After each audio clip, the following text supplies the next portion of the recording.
Madame, mademoiselle, monsieur, bienvenue à Métro News. Voici les principaux titres qui seront développés aujourd'hui.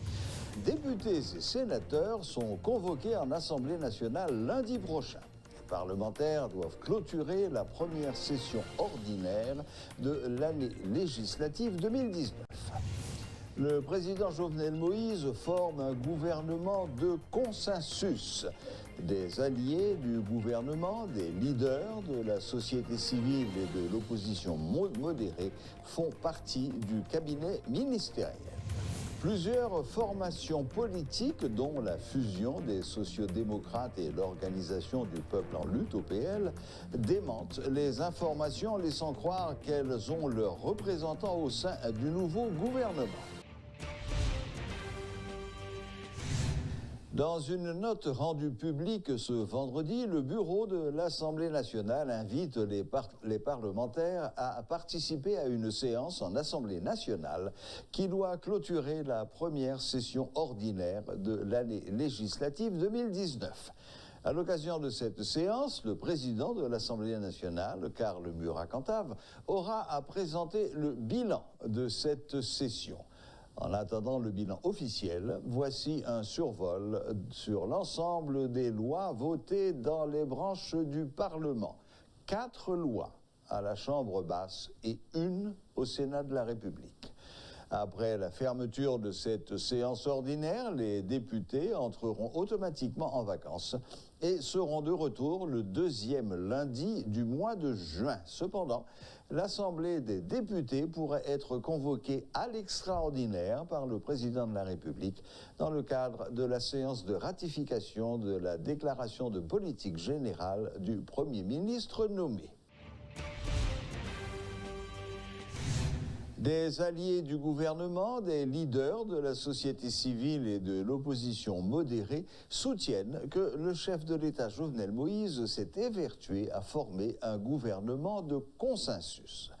L'ex-sénateur Anacassis Jean-Hector et le dirigeant de l'initiative de la société civile Rony Desroches constatent l'intégration des dirigeants de l'opposition au sein du cabinet ministériel. Les personnalités avaient été désignées par les dirigeants des partis politiques lors des consultations du chef de l'État en vue de la formation du gouvernement. 3 membres de l'Organisation du peuple en lutte, OPL, intègrent le gouvernement. M. Pierre-Michel Lafontan, ministre de l'Agriculture, est membre de la coordination de l'ancien délégué et ancien délégué de l'OPL à Jacmel. Hervé Saint-Ilus, secrétaire d'État à l'alphabétisation, est le coordonnateur départemental de l'Ouest de l'OPL. Et Lucman Delille, secrétaire d'État à la sécurité publique, est le coordonnateur de l'OPL à Carrefour. Madame Marjorie Lorville-Léonard, ministre de la Jeunesse et des Sports, est membre de l'APEI. Madame Marie-Ghislaine Montpremier, ministre à la condition féminine et aux droits des femmes, est membre de la Fusion. Monsieur Audin Bernadel, ministre de l'Intérieur et des collectivités territoriales, est un membre de Tête Ensemble. Il a été chef de campagne de Jules Célestin lors des 2 dernières présidentielles. Monsieur Jonas Kofi, ministre du Commerce et de l'Industrie, est dirigeant du Parti haïtien pour Haïti. L'ex-député avait participé aux négociations dans le cadre du groupe des 8 partis politiques. Monsieur Félito Doran, ministre des Affaires sociales et du Travail, est un ancien député de Famille-Lavalas. L'ex-député de Pétionville avait également occupé la fonction de ministre chargé des relations avec le Parlement. Pétrix Justin, ministre de l'Environnement, est membre de la plateforme politique Vérité, branche de Jonas Gay. Plusieurs personnalités qui avaient réclamé la démission du président Moïse acceptent d'intégrer le gouvernement de consensus sous le leadership de Jean-Michel Lapin. Toutefois, plusieurs dirigeants de partis ont dénoncé la participation de leurs membres au gouvernement comme n'étant pas le résultat d'un consensus entre le chef de l'État et l'opposition. Les ministres reconduits sont des représentants du parti PHTK et des blocs majoritaires. Les espoirs d'Haïti de recevoir des appuis budgétaires de ses partenaires financiers s'amenuisent. L'accord négocié avec le Fonds monétaire international n'est toujours pas ratifié. Plus de 100 millions de dollars devraient être décaissés au cours de cet exercice fiscal pour appuyer le budget haïtien. Mais ces processus sont gelés à cause de l'accord de facilité élargie de crédit qui attend d'être ratifié. Alors que les recettes domestiques se font rares, l'appui budgétaire se fait attendre. Le dollar continue de s'apprécier par rapport à la gourde dans un contexte où l'inflation est préoccupante. Nous avons avec nous ce soir, dans les studios de Metro News, Maître Wando Saint-Villiers, président de l'Association professionnelle des magistrats. Nous allons évoquer l'affaire de la nomination de Maître Patrick Rameau-Metellus à la tête de la Cour d'appel de Port-au-Prince, entre autres choses. Bonsoir, Maître Saint-Villiers. Bonsoir. Bienvenue. Bonsoir, M. Clan. Bonsoir à tous les téléspectateurs, téléspectatrices de Télémétropole. Voilà. Maître Wando Saint-Villiers, vous et vos collègues, vos confrères de l'ANAMA, vous avez protesté fermement contre la nomination de Maître Patrick Rameau-Metellus comme président de la Cour d'appel de Port-au-Prince. Vous avez même qualifié cette nomination d'illégale. Est-ce que vous pouvez, en quelques mots, nous dire pourquoi vous considérez que cette nomination est illégale? C'est illégal dans la mesure où, pour toute nomination au niveau de la magistrature, il faut l'avis favorable du CSPJ. Donc c'est le CSPJ en tant qu'organe d'administration qui, au regard de la loi, que ce soit l'article 1er de la loi portant création du CSPJ et les articles 15 et 28 de la loi portant statut de la magistrature, à tous les niveaux dans la magistrature, il faut toujours l'avis favorable du CSPJ. En d'autres termes, hormis la Cour de cassation, c'est le CSPJ qui fait des propositions, qui fait des recommandations, je dirais, à l'exécutif. Donc, pour les chefs de juridiction, à savoir les juges des paix titulaires, les doyens et les présidents des cours d'appel, ce sont des fonctions d'administration, en fait. Donc, c'est le CSPJ, au regard de la loi et de la Constitution, en tant qu'organe d'administration, qui est appelé à placer les chefs de juridiction. Et pour la Cour d'appel de Port-au-Prince, il s'agit, bien entendu, d'une fonction administrative. Et malheureusement, c'est l'exécutif qui a fait ce choix, tandis que de l'autre côté, le CSPJ avait choisi un autre juge, en l'occurrence l'honorable magistrat Nora Jean-François. Donc voilà pourquoi nous disons que c'est une nomination illégale et également inconstitutionnelle parce que, suivant les dispositions de l'article 60-1 de la Constitution, donc chaque pouvoir doit éviter de s'immiscer dans les affaires des autres pouvoirs. Et pour ce qui concerne ce cas, c'est une violation flagrante de la Constitution, également une violation de la loi portant statut de la magistrature et de la loi portant création du CSPJ. Maître Saint-Villiers, notre conseiller juridique ici à Métropole nous a quand même fait remarquer que le droit de nomination revient à l'exécutif. Le CSPJ propose et c'est l'exécutif qui nomme. En quoi est-ce que ce qui s'est passé est anticonstitutionnel, comme oui, vous en fait, comme dire. je viens de le dire, c'est que il y a plusieurs situations qui peuvent se présenter. Il y a d'abord des cas de nouvelles nominations, encore, et des gens qui seront nommés pour la première fois dans la magistrature. Ce qui n'est pas le cas. Oui, justement. Donc, et même dans ce cas, il faut l'avis favorable du CSPJ pour le candidat. Il y a aussi le cas de renouvellement de mandat. Renouvellement de mandat, c'est un juge qui est en fonction, donc son mandat est arrivé à terme. À partir de ce moment, le juge doit écrire au CSPJ pour solliciter une nouvelle nomination. Ce qui n'est pas le cas non plus. Troisième situation, c'est que c'est le cas où le juge sollicite une promotion. C'est ça. Donc c'est toujours avec l'avis du CSPJ. Mais la dernière situation, c'est des cas des chefs de juridiction.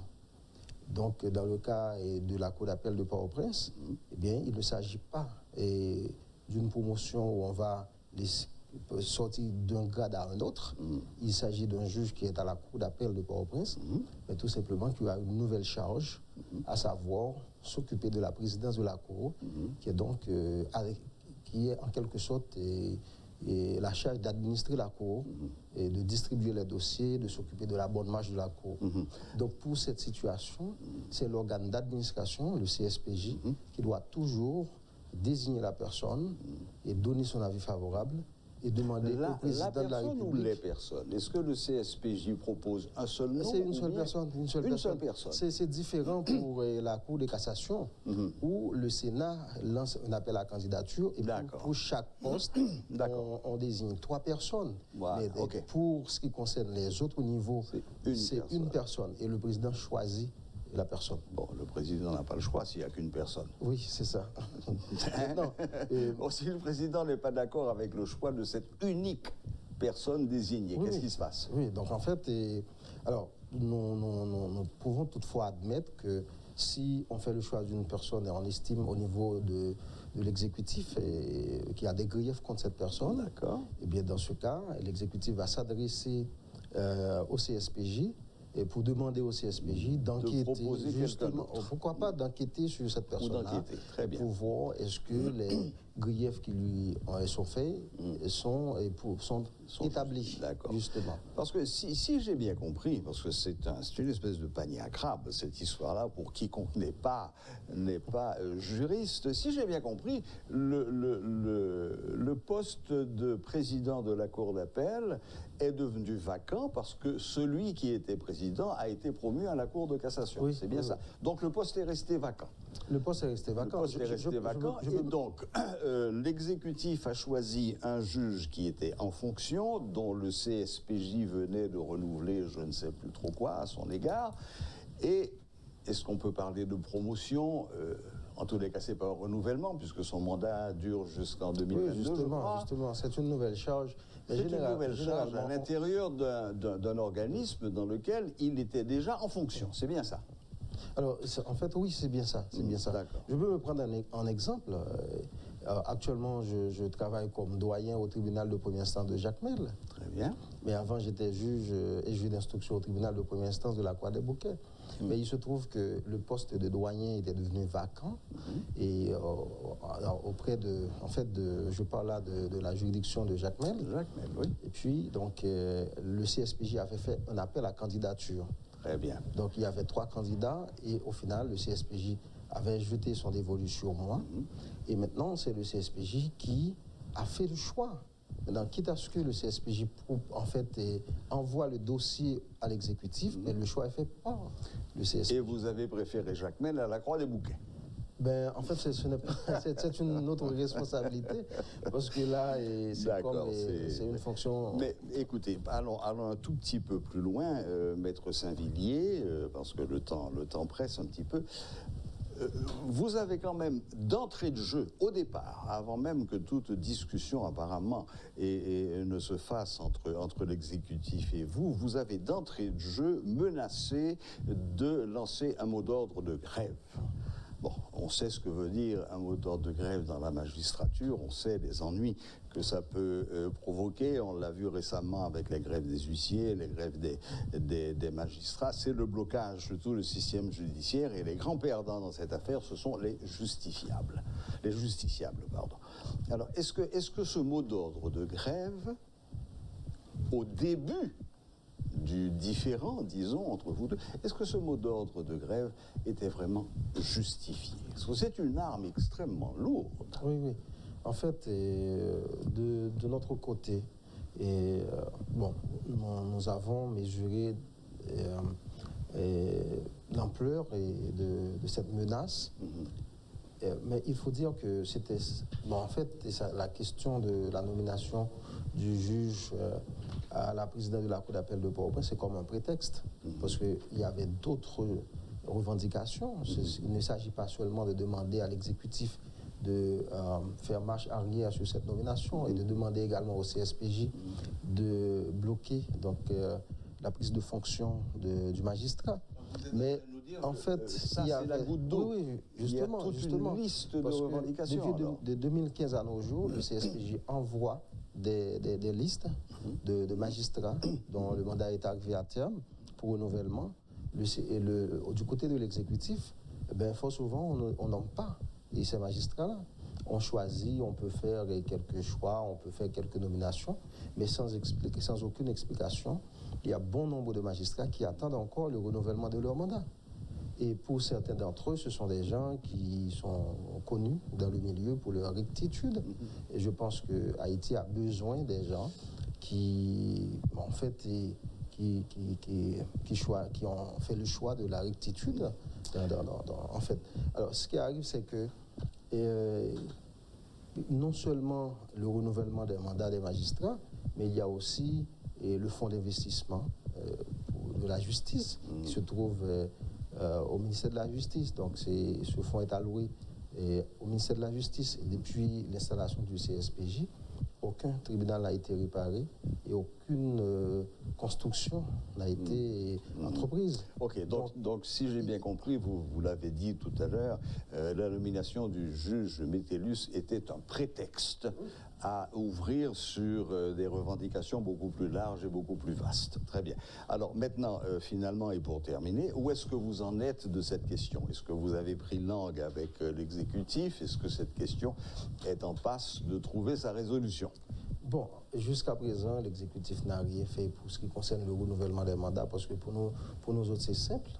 Donc, ce n'est qu'une prérogative constitutionnelle. Le président aurait pu procéder au renouvellement des mandats des juges. Cela n'a pas été fait. Pour ce qui concerne cette nomination, donc, le CSPJ doit assumer ses responsabilités et, comme de fait, empêcher à ce que le magistrat puisse être investi de la fonction. Et pour les autres revendications comme la construction des tribunaux, la réparation des tribunaux, justement. Donc ça va prendre du temps, mais nous attendons à ce que l'exécutif prenne des engagements clairs à ce niveau. Est-ce que vous maintenez l'ordre de grève? Jusqu'à présent, c'est maintenu. Et vous avez fixé une date? Bon, en fait, mon collègue Morin et moi, nous allons, d'ici ce week-end, travailler là-dessus pour voir est-ce que ça va commencer lundi ou mardi. Ah, dès lundi ou mardi après-demain? Oui. Wow. OK. Eh bien, écoutez, maître Saint-Villiers, j'espère que le week-end va apporter quelques éclaircies dans ce dossier et qu'un dialogue sérieux va s'engager entre l'exécutif, mais apparemment, vous n'êtes pas très optimiste. En fait, non. Dans la pratique, l'exécutif attend que la situation s'empire et s'aggrave avant de prendre les dispositions nécessaires. Donc, nous sommes en train de défendre des principes et, en conséquence, nous avons lancé ce mode de grève. Mais si toutefois, du côté de l'exécutif, ils montrent leur bonne foi pour résoudre les problèmes et pour respecter les principes et éviter de faire ingérence au niveau dans le judiciaire, à partir de ce moment, donc nous sommes prêts, nous autres, à demander aux magistrats d'aller travailler et de repenser le mot d'ordre qui a été lancé. Merci infiniment, maître Wando Saint-Villiers, d'être venu jusqu'à nous aujourd'hui à Radio-Télé Métropole et d'avoir apporté votre éclairage sur la question du différend que vous avez avec l'exécutif. Merci et bonne fin de journée. Merci. Et bon week-end. D'accord, à vous aussi. Au revoir. Voilà, c'était maître Wando Saint-Villiers, président de l'association professionnelle des magistrats, qui donnait le point de vue de la profession sur la question du différend avec l'exécutif, dont la nomination de Patrick Rabault-Metellus n'était qu'un prétexte. Voilà, la boucle est bouclée. Merci de nous rester fidèles. Excellent week-end à toutes et à tous et à la prochaine, même heure, même chaîne.